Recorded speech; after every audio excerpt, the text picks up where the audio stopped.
அனைவருக்கும் வணக்கம். இன்றைக்கி என்ன தகவல் பார்க்க போகிறோன்னா,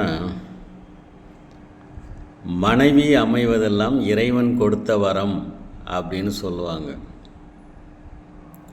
நான் என்ன சொல்கிறேன்னா, மனைவி மட்டும் இல்லை, நம்ம வேலை செய்கிற இடத்துல நமக்கு மேலதிகாரி அமையிறது கூட இறைவன் கொடுத்த வரம் தான் அப்படின்னு நான் சொல்லுவேன்.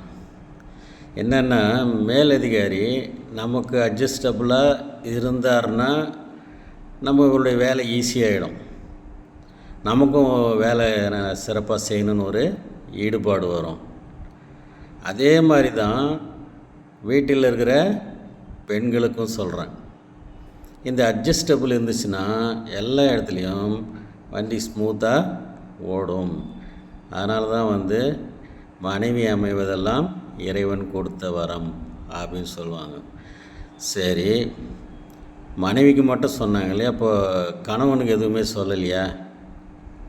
சொல்லியிருக்கிறாங்களே, கணவனே கண்கண்ட தெய்வம் அப்படின்ட்டு.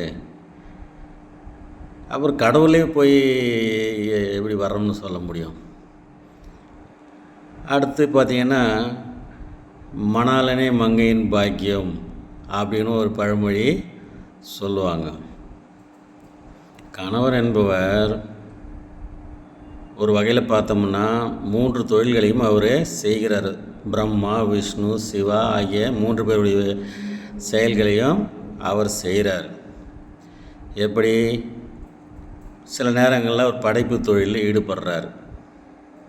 சரி, அதுக்கப்புறம் அந்த படைச்சதுங்களை காப்பாற்றணும், படிக்க வைக்கணும், அதுங்களுக்கு ஒரு கல்யாணத்தை பண்ணி வைக்கணும் அப்படின்ற ஒரு பாதுகாப்பு நடவடிக்கைகளை அவர் செய்கிறார்.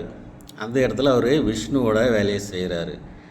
ஒருவேளை அவங்கெல்லாம் தப்பு பண்ணால், படைச்சதுங்கெல்லாம் தப்பு பண்ணால் கண்டிக்கிற இடத்துலையும் சில நேரங்களில் தண்டிக்கவும் செய்கிறதுனால அவர் சிவனுடைய வேலையையும் செய்கிறார். அப்போது 3 வேலைகளையும் அவர் செய்கிறதுனால முத்தொழிலையும் அவர் ஒரே ஆள் செய்கிறார். அதனால தான் அவங்க கணவனே கண்கண்ட தெய்வம்னு பெரியவர்கள் சொல்லியிருக்கிறாங்க. இது சில பேருக்கு பிடிச்சிருக்கும், சில பேர் சண்டைக்கு வருவாங்க. இருந்தாலும் பரவாயில்ல, ஒரு நடைமுறையில் நடக்கக்கூடியதை நான் சொல்லியிருக்கிறேன்.